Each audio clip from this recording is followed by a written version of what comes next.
ಗುರುಜಿ, ಅನೈತಿಕ ಸಂಬಂಧಗಳನ್ನ ಯಾತಕ್ಕಾಗಿ ಮಾಡುತ್ತಾರೆ?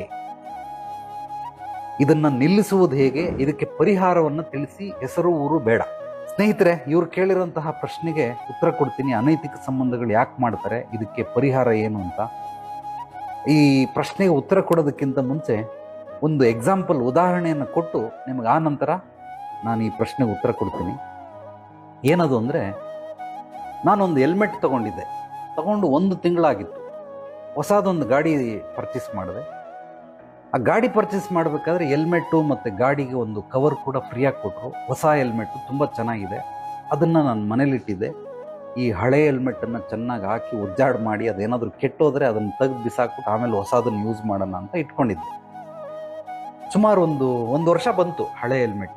ಅದಾದಮೇಲೆ ಅದೆಲ್ಲ ಕಿತ್ತೋಯ್ತು. ಅದೇನು ಇಲ್ಲಿ ಲಾಕ್ ಮಾಡೋದು ಕಟ್ಟಾಯಿತು, ಒಳಗಡೆ ಎಲ್ಲ ಕಟ್ಟಾಗ್ಬಿಟ್ಟಿತ್ತು, ಗಲೀಜಾಗಿತ್ತು. ಅದಕ್ಕೆ ಅದನ್ನು ಬಿಸಾಕ್ಬಿಟ್ಟು ಹೊಸ ಹೆಲ್ಮೆಟ್ ತಗೊಳ್ಳೋಣ ಅಂತೇಳಿ ಹೊಸ ಹೆಲ್ಮೆಟ್ನ ನನ್ನ ಶ್ರೀಮತಿ ಹತ್ರ ಕೇಳಿದೆ. ಆಕೆ, ಇಲ್ಲ, ನಾನು ಅದನ್ನು ಆಲ್ರೆಡಿ ನಮ್ಮ ಕಸಿನ್ ಕೊಟ್ಬಿಟ್ಟೆ ಅಂತ ಅಂದು. ಇಲ್ಲಮ್ಮ, ನಾನು ಉಪಯೋಗಿಸೋದು ಹೆಲ್ಮೆಟ್ ನಾನು ಎತ್ತಿಟ್ಟಿದ್ದು ಅಂದ್ರೆ ಅವ್ನಿಗೆ ಯಾಕೆ ಕೊಟ್ಬಿಟ್ಟೆ ಅಂತ ಅಂದೆ. ಕೊಟ್ಟು ಎಷ್ಟು ದಿವಸ ಆಯಿತು ಅಂತ. ಅಯ್ಯೋ, ನೀವು ತಂದಾಗಲೇ ಕೊಟ್ಬಿಟ್ಟು 1.5 ತಿಂಗಳು, ಆಲ್ರೆಡಿ 1 ವರ್ಷ ಆಗ್ತಾ ಇದೆ ಅದನ್ನು ಕೊಟ್ಟು ಅಂತ. ಅಂದರೆ ಈ ಎಕ್ಸಾಂಪಲ್ ಏನು ಕೇಳಿದೆ ಅಂದರೆ, ನಮ್ಮ ವಸ್ತುಗಳನ್ನು ನಾವೇನಾದರೂ ಉಪಯೋಗಿಸ್ಲಿಲ್ಲ ಅಂದರೆ ಆ ವಸ್ತುಗಳನ್ನು ಬೇರೆಯವರು ಉಪಯೋಗಿಸ್ತಾರೆ. ಇದನ್ನು ಚೆನ್ನಾಗಿ ಇಟ್ಕೊಳ್ಳಿ. ಒಂದನ್ನ ಹೆಲ್ಮೆಟ್ ತಂದಿದ್ದೀರಾ, ಆ ಹೆಲ್ಮೆಟ್ ಎಲ್ಲ ಸೌದು ಬಿಸಾಕುವಂಥ ಪರಿಸ್ಥಿತಿ ಬಂದಾಗ ಇನ್ನೊಂದು ಹೆಲ್ಮೆಟ್ ತಗೊಬೇಕು. ಮುಂಚಿತವಾಗೇ ತಂದು ಇಟ್ಬಿಟ್ರೆ ಹೆಲ್ಮೆಟ್ ಅಂತ ಅದನ್ನು ಯಾರೋ ಉಪಯೋಗಿಸ್ಕೊಂಡು ಹೋಗ್ತಾರೆ. ನಾನು ಹೆಲ್ಮೆಟ್ ಬಗ್ಗೆ ಮಾತಾಡ್ತಾ ಇಲ್ಲ, ಗಂಡ ಹೆಂಡತಿ ವಿಚಾರದ ಬಗ್ಗೆ ಮಾತಾಡ್ತಾ ಇದ್ದೀನಿ. ಅದನ್ನು ನೀವು ಕಲ್ಪಿಸ್ಕೊಳ್ಳೋಕೆ ಸಾಧ್ಯವಾದರೆ ಕಲ್ಪಿಸ್ಕೊಳ್ಳಿ. ನಾನು ಹೆಲ್ಮೆಟ್ ಬಗ್ಗೆ ಮಾತಾಡ್ತಾ ಇಲ್ಲ, ಹಾಗೇನು ಹೇಳ್ತಾ ಇದ್ದೀನಿ, ಗಂಡ ಹೆಂಡತಿ ಸಂಬಂಧದ ಬಗ್ಗೆ ಮಾತಾಡ್ತಾ ಇದ್ದೀನಿ.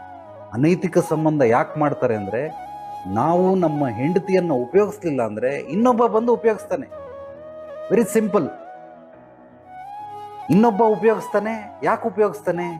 ನೀವು ಸ್ಟಾರ್ಟಿಂಗಲ್ಲಿ ಕೊಟ್ಟಂತಹ ಪ್ರೀತಿಯನ್ನು ಕೊಡೋದಿಲ್ಲ. ಆಮೇಲೆ ಬೇರೆ ಬೇರೆ ರೀತಿ ವ್ಯವಹಾರ ನಿಮ್ಮದು ಬದಲಾಗ್ಬಿಡ್ತದೆ. ಮಕ್ಕಳಾದ್ಮೇಲೆ ಬೇರೆ ಥರ ಇರ್ತದೆ, ಸಪ್ರೇಟ್ ಆದಾಗ ಬೇರೆ ಥರ ಇರ್ತದೆ. ಈ ಮದುವೆ ಅನ್ನೋ ಕಾನ್ಸೆಪ್ಟ್ ಸಂಪೂರ್ಣವಾಗಿ ಯಾರಿಗೆ ಅರ್ಥ ಆಗೋದಿಲ್ಲೋ ಇವರೆಲ್ಲರೂ ಕೂಡ ಇದೇ ರೀತಿ ಬೇರೆ ಬೇರೆ ರೀತಿ. ನನಗೆ ಹೆಚ್ಚಾಗಿ ನಾನು ಕೌನ್ಸಿಲಿಂಗ್ ಮಾಡಿರೋದು, ಹೀಲಿಂಗ್ ಮಾಡಿರೋದು, ಸಮಸ್ಯೆಗಳನ್ನು ಬಗೆಹರಿಸಿರೋದು ಈ ಅನೈತಿಕ ಸಂಬಂಧದ ಬಗ್ಗೆ. ಮ್ಯಾಕ್ಸಿಮಮ್ ಒಂದು 60 to 70% ಬರೀ ಇದೇನೆ. ನನ್ನ ಹೆಂಡತಿ ಅವನ್ನ ಇಟ್ಕೊಂಡವನೆ, ನನ್ನ ಗಂಡ ಇವಳನ್ನ ಇಟ್ಕೊಂಡವನೆ. ಇದೆಲ್ಲ ಏನು ಅಂತಂದರೆ ಅಜ್ಞಾನದಿಂದ ಮಾಡುವಂಥ ಕೆಲಸಗಳು. ಮದುವೆ ಅನ್ನೋ ಪದದ ಅರ್ಥ ಗೊತ್ತಿಲ್ಲ, ಆದ್ದರಿಂದ ಮದುವೆ ಅಂತ ಹಿರಿಯರು ಕೂಡ ಅವ್ರಿಗೆ ಅರ್ಥ ಹೇಳ್ಕೊಡೋಕೆ ಗೊತ್ತಿಲ್ಲ. ಮದುವೆ ಮಾಡಿಸ್ಬಿಟ್ಟು 1 ವರ್ಷ 2 ವರ್ಷ, 1 ಮಗು 2 ಮಗು ಆಗೋರ್ಗು 10 ವರ್ಷ 20 ವರ್ಷ ಫ್ಯಾಮಿಲಿ ಕೋರ್ಟಿಗೆ ಬನ್ನಿ, ಬೆಂಗಳೂರಲ್ಲಿ ಕೇಳಿ. ಏನು ಸಿಕ್ಕಾಬಟ್ಟೆ ಚಿಕ್ಕ ವಿಷಯಗಳನ್ನು ದೊಡ್ಡದಾಗಿ ಮಾಡಿ ಅದ್ಭುತವಾಗಿ ಎಳೆದು ಈ ರೀತಿ ಅನೈತಿಕ ಸಂಬಂಧಗಳು ಮಾಡೋದಕ್ಕೇನು ಅಂತಂದರೆ ಮೂಲ ಕಾರಣ ಪ್ರೀತಿ ತೋರಿಸಲ್ಲ. ಹೆಣ್ಣುಮಕ್ಕಳಿಗೆ ಪ್ರೀತಿ ತೋರಿಸ್ಬೇಕು. ಬೇರೆ ನೀವು ಏನೇ ಕೊಟ್ಟರು ಬಿಟ್ಟರು ಕೂಡ ಪ್ರೀತಿ ಇಲ್ಲ ಅಂದರೆ ಅಲ್ಲಿ ಸಪ್ಪೆ ಆಗ್ತಾ ಇರ್ತದೆ, ಸಂಬಂಧಗಳು ಉಳಿಯೋದಕ್ಕೆ ಸಾಧ್ಯವಾಗೋದಿಲ್ಲ. ಸೊ ಅನೈತಿಕ ಸಂಬಂಧದ ಬಗ್ಗೆ ನಿಜವಾಗ್ಲೂ ಒಂದು 10 ನಿಮಿಷದಲ್ಲಿ ಬುಲೆಟಲ್ಲಿ ಬಂದಂಗೆ ಎಲ್ಲ ಹೇಳೋಕ್ಕಾಗೋದಿಲ್ಲ. ಅದು ದೊಡ್ಡ ಕಾನ್ಸೆಪ್ಟ್. ಅದು ಯಾಕೆ ಏನು ಅನ್ನೋದನ್ನು ನೀವು ಬಹಳ ಆಳವಾಗಿ ಅಧ್ಯಯನ ಮಾಡಬೇಕಾಗುತ್ತೆ. That is big question. ಟನ್ಗಟ್ಟಲೆ ಇರೋವಂಥ ಕ್ವಶನ್. ಅದಕ್ಕೆ ಅಷ್ಟು ಸುಲಭವಾಗಿ 100 ಗ್ರಾಮ್ 50 ಗ್ರಾಮ್ ಲೆಕ್ಕದಲ್ಲಿ ಆನ್ಸರ್ ಕೊಡೋಕ್ಕಾಗೋದಿಲ್ಲ. ಬಹಳ ಹಿರಿದಾಗಿ ಕೊಡಬೇಕಾಗತ್ತೆ, ಸಂಕ್ಷಿಪ್ತವಾಗಿ ಕೊಡಬೇಕಾಗತ್ತೆ. ಆದರೂ ನಿಮ್ಮೆಲ್ಲರಿಗೂ ಕಾರಣ ಏನು ಅಂದರೆ, ನೀವು ನಿಮ್ಮ ಪಾಲಿಗೆ ಬಂದಂಥದ್ದನ್ನು ಉಪಯೋಗಿಸ್ತೇನೆ ಇದ್ದಾಗ ಆ ಉಪಯುಕ್ತದನ್ನು ಇನ್ನೊಬ್ಬರು ಎನ್ಕ್ಯಾಶ್ ಮಾಡ್ಕೊಳ್ತಾರೆ. ಅದಕ್ಕೆ ಅವಕಾಶ ಕೊಡಬೇಡಿ ಅಷ್ಟೇ.